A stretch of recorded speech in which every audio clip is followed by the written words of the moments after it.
There is an agreement tonight between police and some businesses in the Newtown section of Sarasota that might help with the late night crime problem there. But not everybody agrees this is the right move. That's it. As Melissa Warren joining us now from the newsroom with the latest on this. Melissa?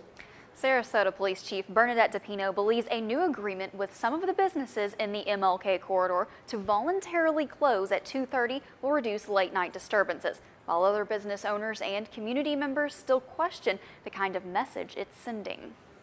When you say voluntary, I can remember my mother asking me, "Carlos, don't you want to wash the dishes?" And I got up and volunteered to wash them, but I really didn't have a choice.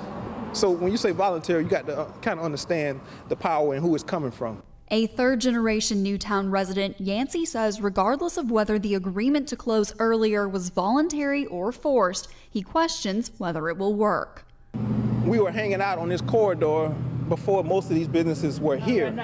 And I think people are going to continue to hang out on this corridor whether the businesses are open or closed. Chief DePino says following concerns over last month's City Commission meeting, she and City Manager Tom Barwin met with business owners. Probably close to 30 to 40 people were at the meeting, and everyone spoke and brought up concerns and issues and what their opinions were about the closures of the businesses as well as the police officers and enforcing the law. DePino says in addition to the businesses agreeing to close a little earlier, she will send more officers to patrol when they're needed. And that's what the community wants, and we're willing to put our officers out there because we do want a safe community. April Glasgow founded the nonprofit Second Chance's Last Opportunity on MLK to help those in need, and says rather than changing the businesses, someone needs to change the culture.